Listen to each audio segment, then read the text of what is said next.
यीशु बचाता प्रिय टावर की ओर से सभी सुनने और देखने वाले सभी भाई बहनों के लिए प्रभु यीशु मसीह के नाम से स्वागत करती हूँ। सभी को जय मसीह की, प्रेज द लॉर्ड, हालेलुया। आइए आज हम कुछ परमेश्वर के वचन से बातचीत करेंगे। जो आज हम परमेश्वर के वचन से कुछ सीखेंगे।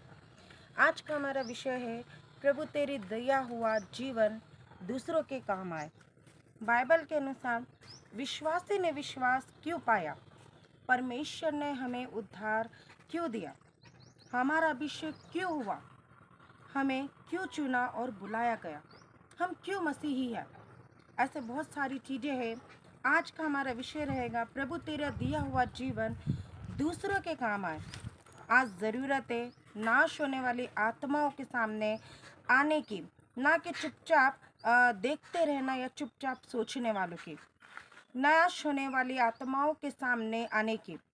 आज हम देखेंगे वचन में निर्गमन की पुस्तक उसका 2 अध्याय के 4 पद में। यहाँ पर हम देखते हैं निर्गमन की पुस्तक उसका 2 अध्याय के 4 पद में यहाँ लिखा है, उस बालक की बहन दूर खड़ी रही कि देखे उसका क्या हाल होगा। यहाँ पर हम देखते हैं मूसा की बहन पहली बालक की बहन बताते 12 वर्ष की, जिसके पास खड़ी रही और देखती रही उसका क्या हाल होगा, उसके भाई का क्या हाल होगा। वो 12 वर्ष की बहन, वो लड़की, ना उसके पास डिग्री थी, ना पैसा था, ना उम्र थी उसकी, ना प्लानिंग की, ना पहचान थी, कि ना कोई ज्ञान था, लेकिन फिर भी वो खड़ी रही, देखती रही कि उसका क्या हाल होगा। एक आत्मा को बचाने परमेश्वर ने द्वार को खोला। हम देखते हैं 5 पद में लिखा हुआ है, तब फिरौन की बेटी नहाने के लिए नदी के किनारे आई। फिरौन की बेटी, दुश्मन की बेटी, न परमेश्वर ने एक 12 वर्ष की लड़की जो अपने भाई का हाल देखने खड़ी थी, देख रही थी कि उसका क्या हाल होगा, एक आत्मा बचाने के लिए परमेश्वर ने उसके लिए द्वार को खोला।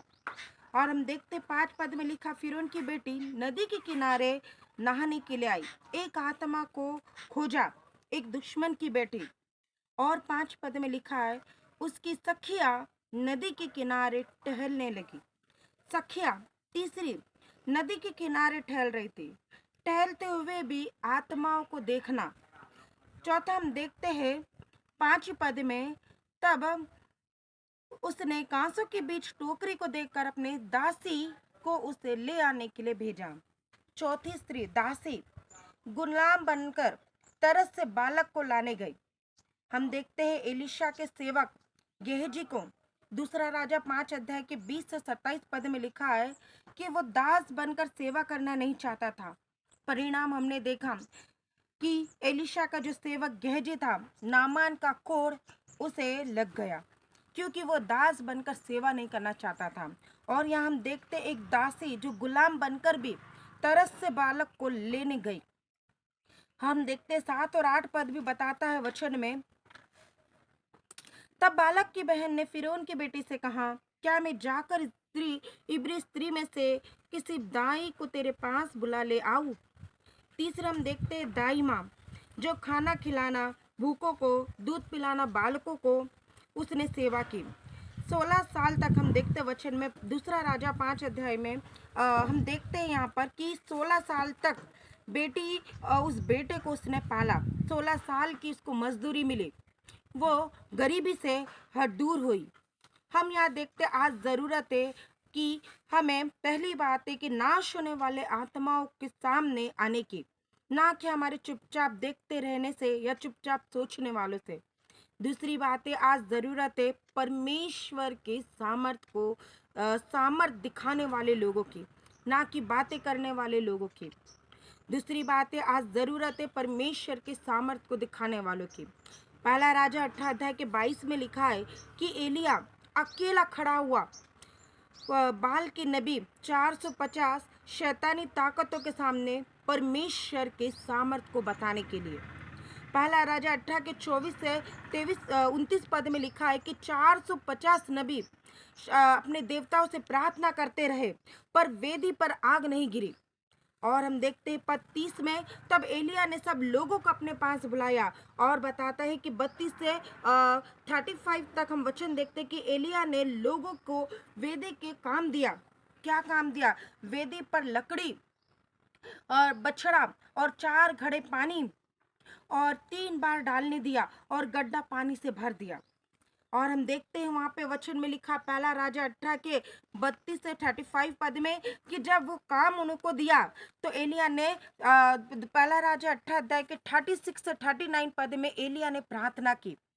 तब आकाश से आग गिरी और वो पानी, लकड़ी, मांस, पत्थर, धूल सब के सब भस्म हो गया। वचन बताता है पहला राजा में हम देखते हैं कि एक अकेला एलिया ने सारे इज़राइल के लगभग 2 लाख जमा लोग थे और 450 तंत्र मंत्र झाड़ फूक वाले लोगों के सामने बता दिया कि परमेश्वर सामर्थी है।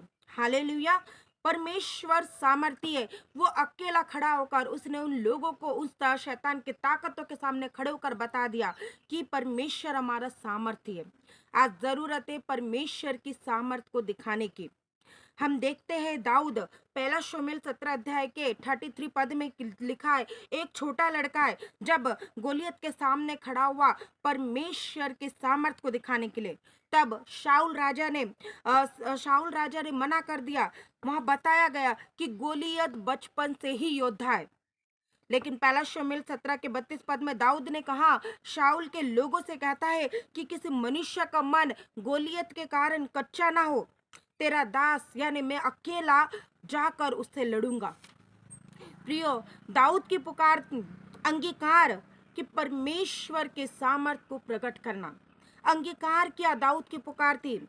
पहला शमूएल 17 के 45 पद में दाऊद कहता है, मैं सेनाओं के यहोवा के नाम से तेरे पास आता हूँ।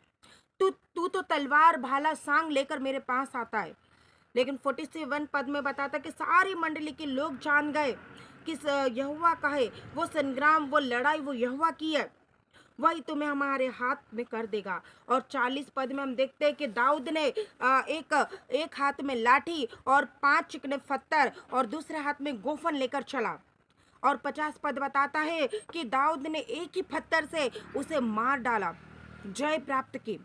दाऊद की पुकार, दाऊद ने गोलियत के सामने खड़ा रहा और परमेश्वर के सामर्थ को दिखाने की। आज जरूरत है परमेश्वर के सामने जिद करने वाले लोगों की, ना कि आराम से बैठने वाले लोगों की। तीसरी बात, आज जरूरत है कि परमेश्वर के सामने जिद करने वाले लोगों की।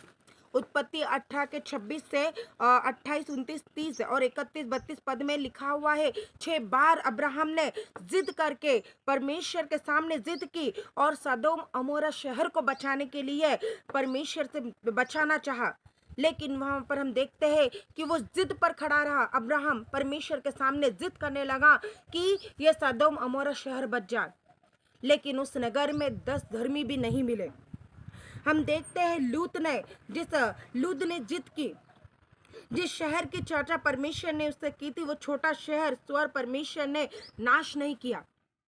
राहाब वेश्या ने जिद की परमेश्वर के सामने, जिस घर की उसने चर्चा की, परमेश्वर ने उस घर को 26 लोगों सहित बचा लिया।